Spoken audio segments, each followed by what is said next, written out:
Antes de empezar, quisiera decirle dos cosas. La primera es que vamos a estar leyendo bastantes pasajes en las Escrituras, así que prepare sus manos y sus dedos, ¿verdad? Para poder buscar eso por un lado. En segundo lugar, lo otro que quiero decirles, mis amados, es que lo que voy a exponer ahora, en esta mañana, no quiero que piensen de que uno ya está en ese nivel, ¿verdad? Y que uno ya ha alcanzado lo que va a enseñar. Ciertamente, predicar para acá es también una predicación para uno mismo. Entonces, para que lo tengan presente, como dice el apóstol Pablo, no es que lo haya alcanzado ya, ¿verdad? Entonces, eh, quiero ser honesto con ustedes, es algo en lo que tenemos que luchar como cristianos de manera general. Vamos a leer Hechos 17, versículos 22 y 23, dice la palabra de Dios. Entonces Pablo, puesto en pie en medio del Areópago, dijo: varones atenienses, en todo observo que sois muy religiosos, porque pasando y mirando vuestros santuarios, hallé también un altar en el cual estaba esta inscripción: al Dios no conocido, al que vosotros adoráis, pues sin conocerle, es a quien yo os anuncio. Oremos. Dios nuestro y Padre celestial, gracias, oh Señor, por este tiempo que nos concedes para abrir tu palabra. Ayúdanos a meditar y encontrar esas maravillas. Abre nuestros ojos, como dice la Escritura, para que miremos las maravillas de tu ley. Y sobre todo, Señor, abre nuestro corazón, que se enternezca al escuchar tu palabra, que se compunja, y aun aquellos que no han creído para salvación, suplico que tú hagas esa obra perfecta y los transformes para que pasen de muerte a vida, de las tinieblas a la luz admirable. Sea exaltado tu nombre en este tiempo, te lo pedimos en Cristo Jesús. Amén. Bien, mis amados, cuando los cristianos fueron enviados por todas partes por causa de la persecución, en un principio ellos solamente iban predicando a los judíos. Ahora, el mensaje del Señor Jesucristo y la gran comisión del Señor Jesucristo fue que fueran a predicar el evangelio a toda criatura. No obstante, ellos estaban dedicados exclusivamente a los judíos e iban a las sinagogas a predicar a los judíos.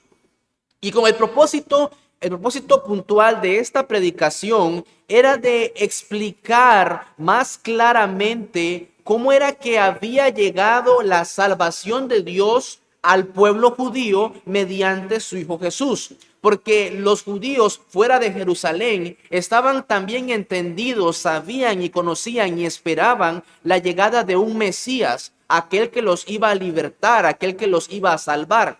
Bueno, los creyentes de Jerusalén que escucharon a Jesús predicar y luego fueron enviados, les dijeron: mira, ya llegó la salvación de Dios, ya llegó el Mesías, ya llegó el que Dios había prometido en Génesis 3, ya llegó, su nombre es Jesús.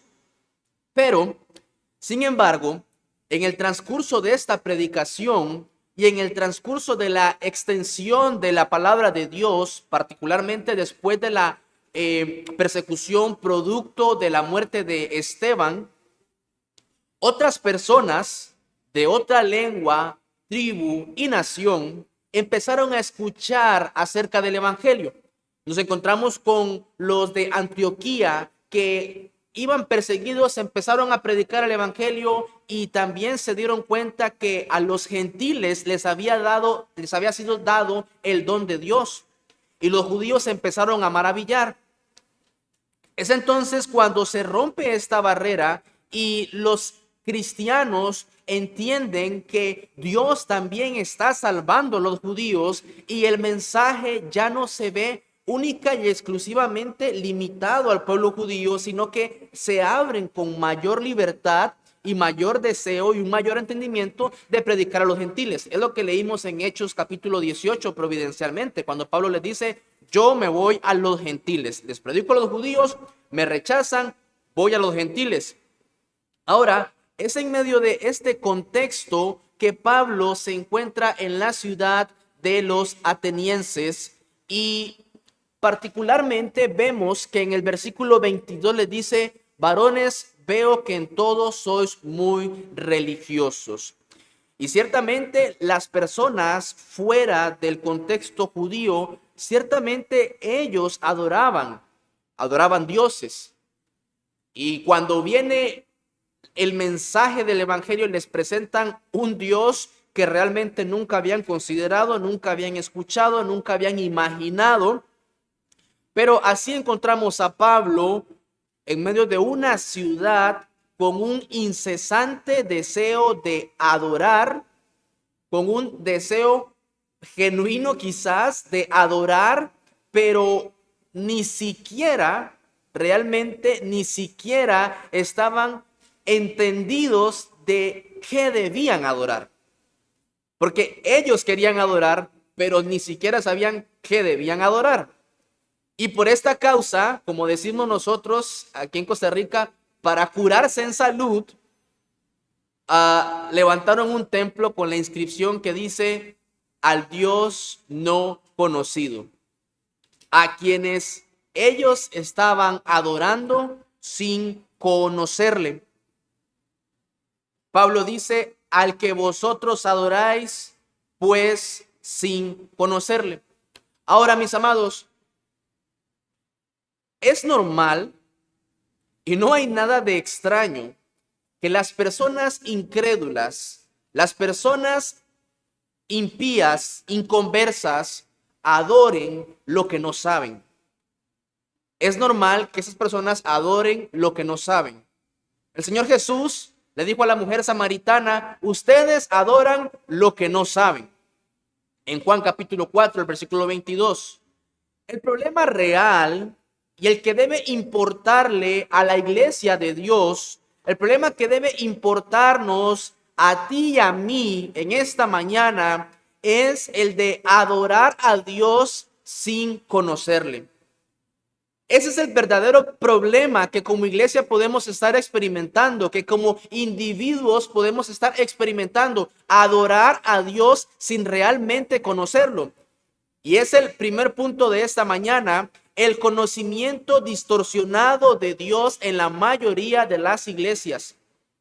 Vamos a 1 Corintios capítulo 15, el versículo 34, porque a esta iglesia el apóstol Pablo les hace una exhortación puntualmente, una iglesia de Dios, una iglesia en la que habían escuchado el mensaje del evangelio, pero observa lo que dice el Señor en su palabra.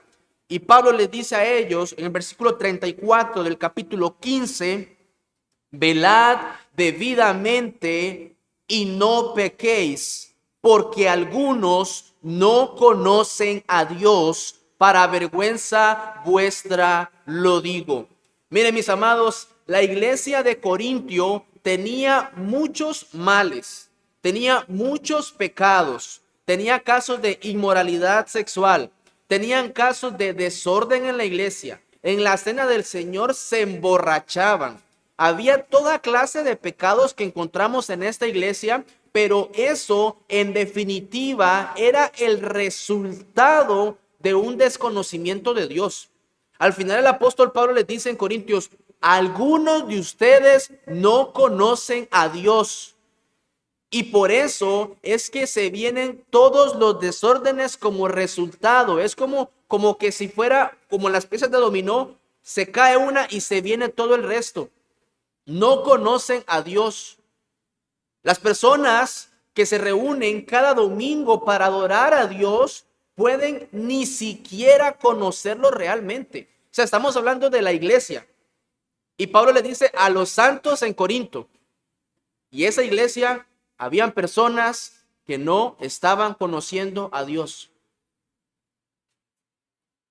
En 1 Samuel capítulo 2 encontramos otro ejemplo de personas que estaban realmente involucradas en el servicio a Dios, y estas personas curiosamente tenían el mismo síntoma: no conocían a Dios. 1 Samuel capítulo 2, el versículo 12 dice así: los hijos de Elí Eran hombres impíos y no tenían conocimiento de Jehová. Mis amados, eran los hijos de un sacerdote. El sacerdote que le dijo a Samuel, Dios te está llamando. Eran los hijos de ese sacerdote, los que eran impíos. ¿Por qué? Porque no conocían a Dios. Eran hombres cercanos a la ley de Dios. Y esto realmente debería ponernos en alerta, debería ponernos a pensar de que el conocer a Dios no radica ni descansa del lugar o de la posición que yo tengo, sino de una búsqueda intencional de Dios. O sea, el hecho de que tu familia sea creyente y toda la vida tu familia haya estado yendo a la iglesia, el hecho de que hayas nacido en un contexto cristiano, por llamarlo de alguna forma, eso no te hace un conocedor de Dios. Eso no te hace cristiano. Mira, el hecho de que tú vengas todos los domingos a la iglesia no te hace conocer a Dios realmente. No significa que conozcas a Dios realmente.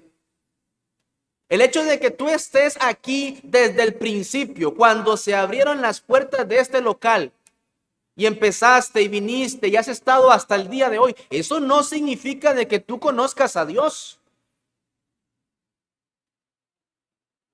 Mira, ni siquiera el hecho de que tú asistas a una iglesia que se llame Bautista Reformada, ni siquiera el hecho de que puedas tener la paz y la convicción de que esa iglesia predica la palabra de Dios y predica realmente las doctrinas que Dios ha dejado en su palabra, eso no te hace a ti y a mí un conocedor de Dios. Eso solamente te dice, ahí te hablan acerca del Dios verdadero, pero hay una gran distancia entre ser un conocedor personal de Dios y otra cosa en escuchar acerca de Dios. Tu hermano puede ser mecánico y no te hace mecánico a ti. Como lo dije en una ocasión, tú puedes hablar inglés y eso no te hace estadounidense o británico.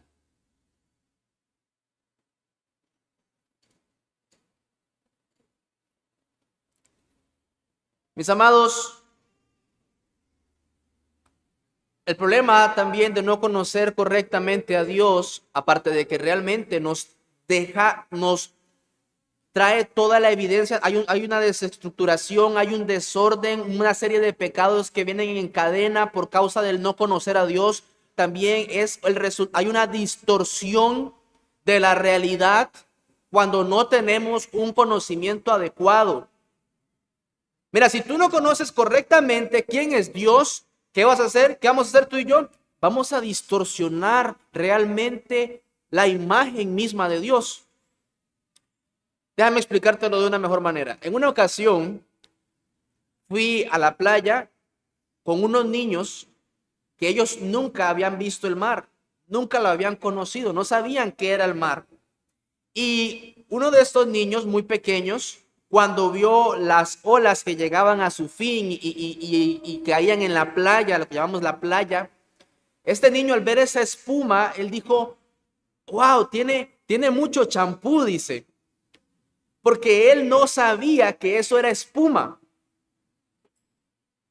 Mira, cuando tú y yo no conocemos a Dios, vamos a hacerlo a nuestra imagen y a nuestra semejanza. Vamos a distorsionar el concepto, la imagen y la realidad de lo que es Dios.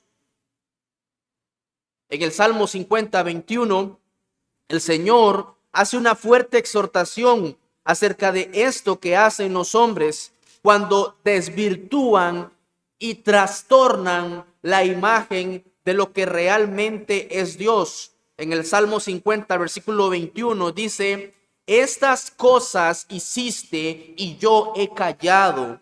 Pensabas que de cierto sería yo como tú, pero te reprenderé y las pondré delante de tus ojos. ¿Sabe qué es lo que dice este texto? Este texto es Dios diciendo, yo no soy como ustedes.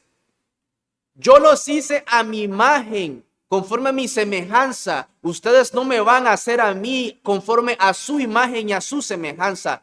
Dios no es como nosotros. Pero por no conocerlo correctamente, por no indagar correctamente acerca de cómo es Él, cómo es su carácter, cómo es su ser, nosotros caemos en el error de hacernos a un Dios que se parezca más a nosotros y amamos lo que hacemos. Nos gusta ese Dios que hemos hecho y eso es lo triste, mis amados. Eso es lo triste. Pero ciertamente a Dios no le gusta ese Dios que nosotros hemos hecho, porque no es el Dios de la Biblia. Mira, déjame preguntarte algo. ¿Cuál es tu Dios? ¿Cuál es tu Dios? Es la pregunta. Mira, cuando tú hablas y tú dices, es que mi Dios esto o aquello o lo otro, es que mi Dios entiende, Dios entiende, Dios sabe, yo confío en mi Dios. ¿Cuál es ese Dios? ¿Cuál es tu Dios? ¿El Dios de la Biblia o el Dios que tú te has inventado y te has imaginado? Porque el Dios de la Biblia dice que hay 6 días y el séptimo es de Él, para adorarle, para santificarlo, para guardarlo. ¿Cuál Dios es el que entiende? ¿Cuál Dios es el que sabe? ¿En cuál Dios confías? ¿En cuál Dios crees? Mira, las personas que no conocen a Dios tienen un Dios que se parece más al famoso San Nicolás de diciembre que al Dios verdadero, que acepta, que está dispuesto, que es comprensivo. Pero este no es el Dios de la Biblia. Debido a esto, mis amados, lo otro lamentable es que los días domingo, en la mayoría de los casos, son los días de mayor idolatría a nivel mundial, porque las personas se reúnen para adorar algo que ellos han inventado y aman lo que han hecho. Cuando vienen a la iglesia a adorar el domingo, pero sin el entendimiento correcto de quién es Dios y cómo es Dios, el verdadero Dios, ¿tú a quién crees que están adorando esas personas? A cualquier cosa menos que a Dios. Éxodo capítulo 32. Tenemos aquí otro caso. Versículos 4 al 6. Cuando el pueblo se desespera porque no saben qué pasó con Moisés. Y aunque Dios ya le había dado a Moisés los mandamientos, el pueblo todavía no había escuchado los mandamientos y deciden entonces ellos hacerse un Dios. Éxodo 32, versículos del 4 al 6. Y él los tomó de las manos de ellos y les dio forma con buril e hizo de ello un becerro de fundición. Entonces dijeron: Israel, estos son tus dioses que te sacaron de la tierra de Egipto. Y viendo esto, Aarón edificó un altar delante del becerro y pregonó a Aarón. Mira, pregonó es que lo dijo en voz alta, para que todo el mundo escuchara. Y dijo: mañana será fiesta para Jehová. Y al día siguiente madrugaron y ofrecieron holocaustos y presentaron ofrendas de paz, y se sentó el pueblo a comer y a beber y se levantó a regocijarse. ¿Puedes ver lo que hace el pueblo aquí? El pueblo hebreo estaba acostumbrado a una adoración de los egipcios con sus ídolos, y esto fue lo que ellos trajeron, mezclándolo con el Dios verdadero, y terminaron adorando lo que no sabían o lo que no conocían. Mira, yo quiero que tú veas cómo esta gente dice: y al día siguiente madrugaron y ofrecieron holocausto. O sea, esa gente se levantó tempranito el domingo para ir a la iglesia y adorar al Dios que no era el Dios verdadero. Es que somos capaces de hacer eso, mis amados. Somos capaces de hacer eso. Decía Thomas Watson, el puritano, la idolatría no es solo adorar a un falso Dios, sino al verdadero de una manera equivocada. Hay tantas iglesias con tantas estrategias mundanas y hasta, me atrevería a decir, satánicas, que lo que están buscando es entretener a las cabritas y no alimentar a las ovejas de Dios. Libro de Oseas, capítulo 4.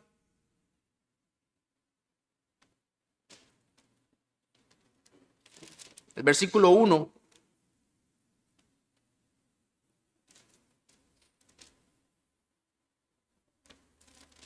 Se encuentra después del libro de Daniel. Oseas 4:1.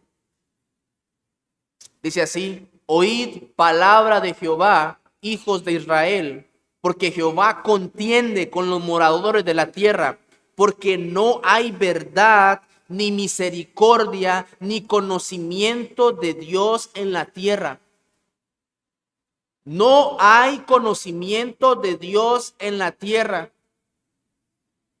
El tema es que no conocer a Dios nos va a llevar a adorar a alguien que no es Dios.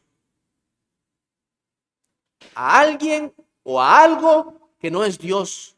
Mira, ¿por qué crees que hay tantas denominaciones y tantas iglesias con tantas cosas extrañas en el mundo?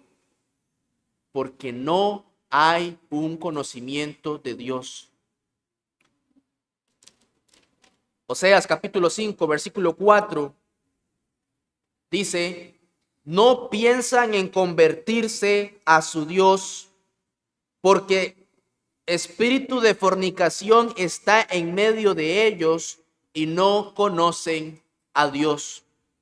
Y es que el problema de no conocer a Dios no es solamente que trae una distorsión de lo que Él realmente es, sino que trae impiedad, trae falta de temor, trae irreverencia. ¿Por qué hay tanto pecado desenfrenado entre el pueblo de Dios? Sencillo, por una falta del conocimiento de Dios. Con el temor de Jehová, los hombres se apartan del mal. Y ese temor es el resultado de conocer a Dios. Una vez más, recordemos a los hijos de Elí. Eran hijos de un sacerdote, pero no conocían a Dios y eran impíos. Cuando los hombres no conocen a Dios, no le temen y por consecuencia tampoco le obedecen. No hay un apartarse del pecado porque hay una ignorancia del Dios que es 3 veces santo. Y lo otro, mis amados, el segundo encabezado en la mañana de hoy es que la salvación misma procede, es el resultado inmediato, innato de conocer a Dios. La salvación procede del conocimiento de Dios. Estas dos verdades, salvación y conocimiento de Dios, están estrechamente ligadas. Vamos a Juan capítulo 17, versículo 3. No se puede separar el conocer a Dios con la salvación. No se puede separar el conocer a Dios con la vida eterna. Y es lo que Cristo vino a anunciar en Juan capítulo 17, versículo 3. Mira lo que dice ahí. Y esta es la vida eterna, que te conozcan a ti, el único Dios verdadero, y a Jesucristo, a quien has enviado. Mis amados, el que tiene al Hijo tiene la vida. Hay vida eterna. Es el resultado de un conocimiento de Dios. La vida eterna no comienza cuando crucemos las puertas del cielo, sino cuando empezamos a conocer y a entender quién es Dios. De esto se trata la eternidad, de conocer quién es Dios. ¿Cuál es el punto principal o el detonante o por dónde es que se empieza para ser salvo. ¿Cómo empieza una persona, por así decirlo, su camino de salvación? Ciertamente empieza despertándose ante la realidad de que hemos ofendido a un Dios que es 3 veces santo, que es justo y que no tendrá por inocente al culpable. En el libro del Progreso del Peregrino, Cristiano empieza a leer la Biblia y él se despierta y se ve a sí mismo con una carga pesada y se da cuenta que está en la ciudad llamada destrucción y que va a ser consumida y él tiene que huir de ahí lo más pronto que pueda. ¿Cómo empieza la salvación en realidad? Empieza de esta forma, cuando te das cuenta de que has ofendido a un Dios santo. Empieza cuando tú entiendes el carácter de Dios, que Él es perfecto, que Él dejó mandamientos que no se deben quebrantar, que deberías cumplirlos de principio a fin y que los has quebrantado todos de principio a fin. Y tú dices, ay de mí, que soy hombre muerto. Pero el Señor también te da una salida y dice, sí, esta es la verdad, eso es a lo que te enfrentas y a lo que te encuentras, pero también te he dado a Jesucristo para salvación y vida eterna. Esta es la vida eterna, que te conozcan a ti, el único Dios verdadero, y a quien tú has enviado, a Jesucristo. Mira, mis amados, las calles de oro, la ciudad celestial, los santos en gloria, los ángeles, aún nuestro cuerpo glorificado, ya no nos va a doler nada ahí. Aún nuestro cuerpo glorificado no son comparables con aquel que es infinito en gloria. Mira, Dios es tan inmenso que cuando estés delante de Él ese día, lo menos que te va a importar o a interesar serán nuestros cuerpos o las grandiosas cosas que podamos ver. Lo que realmente nos va a dejar atónitos a nosotros es la gloria de Dios, una gloria que es infinita. La salvación, mis amados, es la búsqueda del conocimiento de Dios, un Dios que no tiene fin. Mira, gloria a Dios que hay una eternidad, porque necesitamos una eternidad para conocer a un Dios eterno.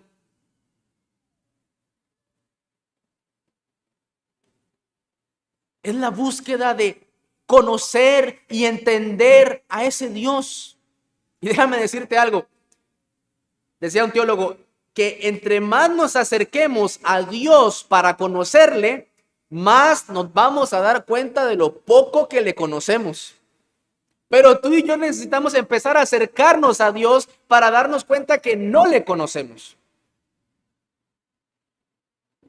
¿Te ha pasado alguna vez que tú lees la palabra de Dios y ya has pasado por ese pasaje hace mucho tiempo atrás y vuelves a leerlo y aparece algo que no habías visto anteriormente? Porque es la palabra de Dios, la palabra es viva, es de un Dios vivo. Cada vez que tú y yo leemos la palabra, cada vez que tú y yo escuchamos un sermón, cada vez que meditamos, que examinamos, que inquirimos, déjame decirte algo, nosotros solo estamos viendo, oyendo y conociendo el borde de Dios.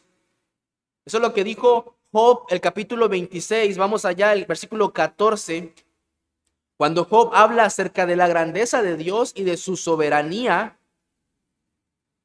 y explica, da grandes argumentos bastante sólidos y consistentes que son asombrosos.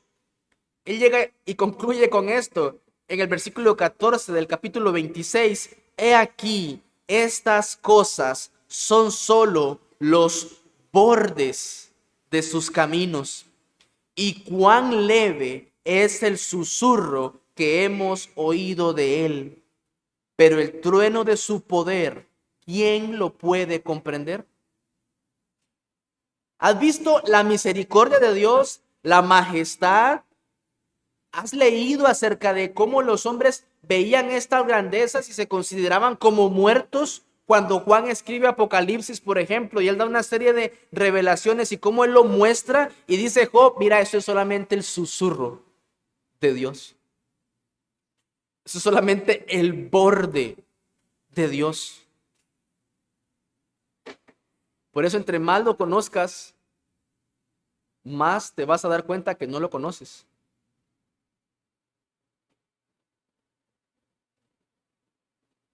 Dios llama a su pueblo a que lo busque, a que lo conozca. Jeremías capítulo 9, versículos 23 y 24. Yo sé que es un pasaje bastante conocido.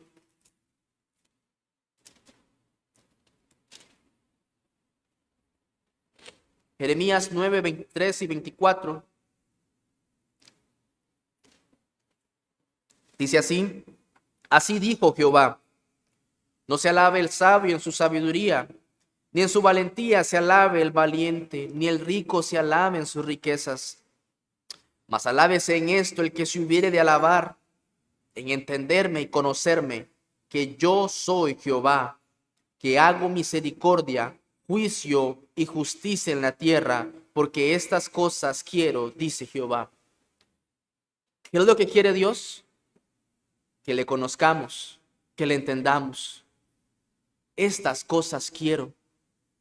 Ahora usted me dirán: mano, pero la Biblia dice que ¿quién conocerá la mente de Dios? ¿Quién fue su consejero? Sí, eso es para decirnos que es infinito. Pero Él nos llama a que vayamos a Él. Oseas capítulo 6, versículo 6.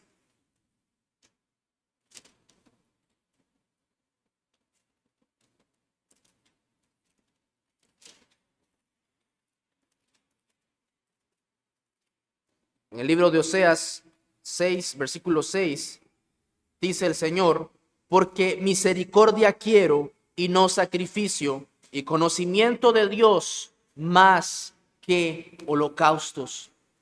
Esto es lo que busca el Señor, que le conozcas a Él, que le conozcamos a Él. Dios tiene un carácter completo. Es verdad, Él es amor, pero es justo, es bondadoso, pero es severo, es misericordioso, pero es fuego consumidor. No te puedes quedar con lo que solamente a ti te gusta y te parece bueno, porque ese es tu Dios, no el Dios de la Biblia. Y el pueblo de Israel ciertamente fracasó en esta búsqueda, porque Dios dice: mi pueblo fue llevado cautivo porque le faltó conocimiento. Porque hay tanto cautiverio y estamos cautivos de ciertos pecados. Algunas veces las personas están cautivos de un pecado, de esto, de aquello, lo otro. No tienen victoria sobre ese pecado. ¿Por qué no teníamos victoria sobre ese pecado? Porque no estamos conociendo a Dios. Porque no estamos pasando tiempo con Dios, meditando en Dios. Ahora, el tercer punto de esta mañana es: ¿qué se necesita para buscar a Dios? Perdón, para conocer a Dios. Porque es verdad, ya vimos las consecuencias de no conocerlo. La salvación depende de esto, pero ¿qué debo hacer para conocer a Dios? Isaías 55, el capítulos del 5 al 6.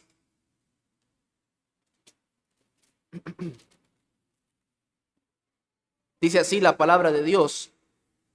Isaías 55, versículos del 5 al 6. He aquí, llamarás a gente que no conociste, y a gentes que no te conocieron correrán a ti por causa de Jehová tu Dios y del Santo de Israel que te ha honrado. Buscad a Jehová mientras puede ser hallado. Llamadle en tanto está cercano. Miren, mis amados, este pasaje no es solamente para inconversos. Este pasaje es para los cristianos también. de buscar al Señor mientras pueda ser hallado. Todos los días los cristianos necesitamos arrepentirnos y tener fe. Todos los días necesitamos buscar a Dios, creer en Él. Como decía ahora el hermano, la Escritura nos llama y nos exhorta y dice, es necesario que el que se acerca a Dios crea que le hay y que es galardonador de los que le buscan. Hay una recompensa por buscar a Dios, por acercarse a Él. ¿Qué debemos hacer entonces? Volvernos a Él, correr a Él, ir a Él, buscarle a Él. Y como lo dije también hace un tiempo atrás, necesitamos, mis amados, necesitamos una experiencia traumática como la de Isaías en el capítulo 6, versículos del 1 al 5. Vamos allá un momento. Ciertamente sería bueno para nosotros tener una experiencia traumática como la de Isaías, versículos del 1 al 6, dice, en el año que murió el rey Usías, vi yo al Señor sentado sobre un trono alto y sublime, y sus faldas llenaban el templo. Por encima de él había serafines, cada uno tenía 6 alas, con 2 cubrían sus rostros, con 2 cubrían sus pies, y con 2 volaban. Y el uno al otro daba voces diciendo, Santo, Santo, Santo, Jehová de los ejércitos, toda la tierra está llena de su gloria. Y los quiciales de las puertas se estremecieron con la voz del que clamaba, y la casa se llenó de humo. Entonces dije, ay de mí que soy muerto, porque siendo hombre inmundo de labios, y habitando en medio del pueblo que tiene labios inmundos, han visto mis ojos al Rey, Jehová de los ejércitos. Mira, Isaías fue realmente impactado por el borde, por el susurro de la gloria de Dios. Cuando el texto dice ahí, las faldas llenaban el templo, esa palabra falda, ¿sabes lo que significa esas faldas? Es el borde que tú le haces al pantalón o a la enagua. Es un borde. Y ese borde fue suficiente para llenar todo el templo. Todo el templo de la grandeza de Dios. Ezequiel, en el capítulo 3, el versículo 15, vamos allá un momento. Pero luego de que Ezequiel vio todo lo que vio en el capítulo 1, en el capítulo 2, cuando él vio esas criaturas con rostros semejantes a las de un hombre, a un león, un buey, y veía ruedas sobre la rueda, ojos por todos lados, querubines, él vio todas estas cosas. En el capítulo 3, en el versículo 15, nos dice cuál fue la reacción de Ezequiel. Él dice así, y vine a los cautivos de Tel Aviv que moraban junto al río Quebar, y me senté donde ellos estaban sentados, y allí permanecí 7 días atónito entre ellos. Él quedó como en shock, lo que diríamos. Job capítulo 42, versículos del 5 al 6. Luego de que Dios se le muestra a Job por medio de un torbellino y le dice a Job quién es él, le pregunta, ¿dónde estabas tú cuando yo hice esto, aquello, lo otro? Que ustedes hablan de la sabiduría mía, de cómo procedo, cómo hago, cómo esto aquí. Y Job termina diciendo en el capítulo 42, el versículo del 5 al 6, dice, de oídas te había oído, mas ahora mis ojos te ven. Por tanto me aborrezco y me arrepiento en polvo y ceniza. Ahora, sería bueno para nosotros algo como esto, pero no nos va a pasar, obviamente, porque ya el Señor nos ha dejado, el Señor Dios nos ha dejado un libro que nos hable acerca de Él, de su carácter. Es la palabra de Dios, donde encontramos todas las verdades que son suficientes para nosotros ver la grandeza de Él. El conocimiento de Dios solo se logra por medio de lo que Dios ha dicho acerca de Él. Miren, las librerías cristianas están llenos de muchas cosas que no son realmente cristianas. Muchos libros de automotivación, de psicología cristiana, que como decía un predicador, lo que buscan es ayudar a las ovejas del Señor a caminar y andar y a vivir como ovejas del Señor. Y como decía otro predicador, en las librerías cristianas de sana doctrina, decía un predicador, dice, deberían poner un aviso que diga, las opiniones expresadas en estos libros no necesariamente expresan los pensamientos de nuestro Señor y Salvador Jesucristo. Aun cuando diga sana doctrina y tenga todo lo que podamos como reformados identificar, aún así no necesariamente expresan los pensamientos de nuestro Señor y Salvador Jesucristo. La Biblia sí lo hace. Mira, decía el pastor Sugel Michelén, que cuando él lee un libro cristiano, aún por muy bueno que sea, él lo lee con unas antenas ahí como preparando a ver qué puede encontrar, que mejor esto no, lo desecho. Siempre con las armas puestas. Pero decía él, cuando voy a la Biblia, bajo todas las armas. Porque es la palabra de Dios. Ahí yo lo voy a conocer. Ahí yo lo voy a entender. Ahí yo voy a meditar en él. Y ese es el problema muchas veces nuestro, mis amados, que no vamos a la Biblia.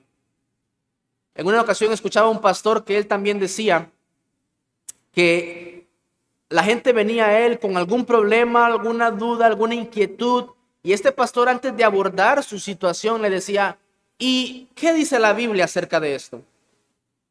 Y esa persona se quedaba meditando un poco a ver qué decía la Biblia sobre esto. Mis amados, y no es que no ocupemos la consejería de los pastores, pero ciertamente muchas de nuestras consejerías se vieran minimizadas si nos preguntáramos, ¿qué dice la Biblia acerca de esto que tengo o acerca de esto que me pasa? ¿Qué dice Dios?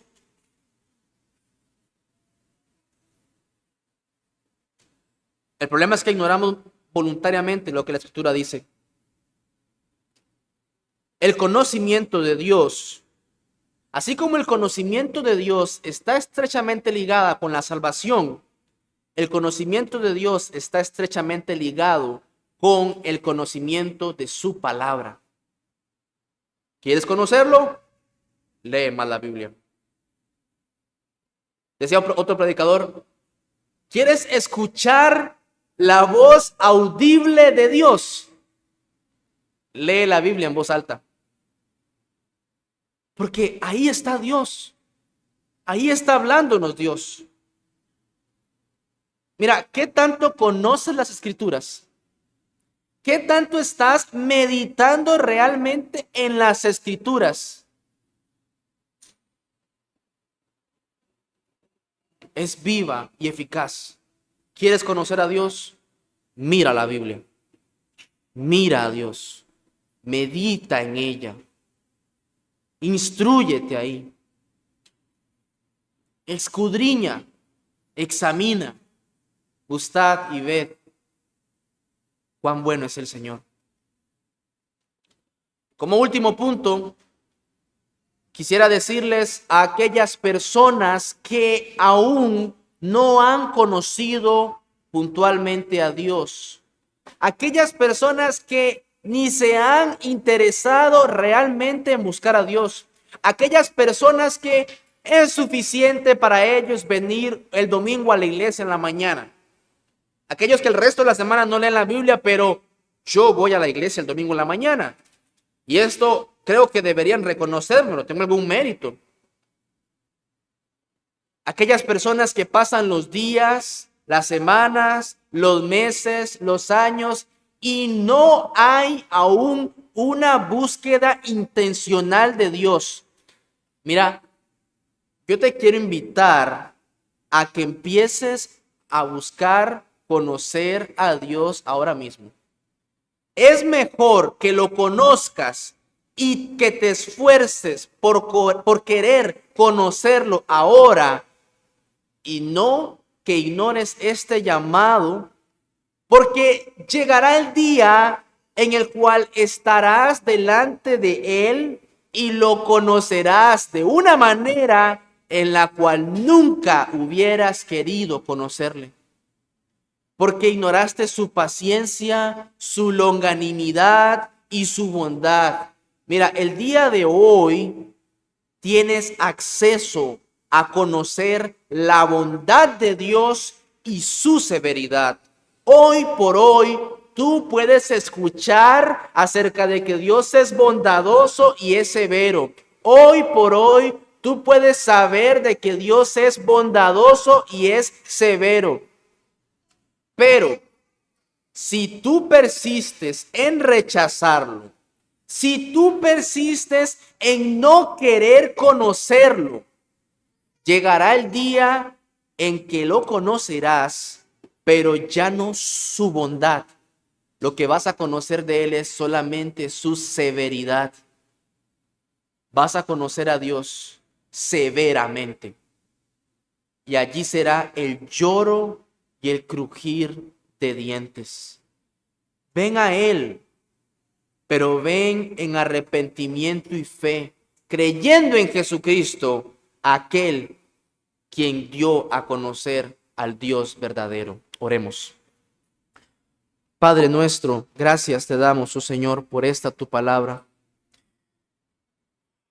Ayúdanos a hacer, como dice la Escritura, oh Jehová, he oído tu palabra y temí. Ayúdanos a apartarnos, oh Señor, de una vida de conformidad, de apatía, de desinterés. Y despierta en nosotros, oh Señor, ese deseo de querer conocerte más, de anhelar más de tu presencia y de la comunión contigo. Ciertamente es para nuestro propio bien. Despierta esto en nosotros, oh Señor. Y aquellos que aún no te han conocido, inquieta sus mentes y corazones a conocerte, Señor. A que empiecen a ver cuán grande eres tú, cuán grande es tu castigo, pero cuán grande es tu misericordia para todo aquel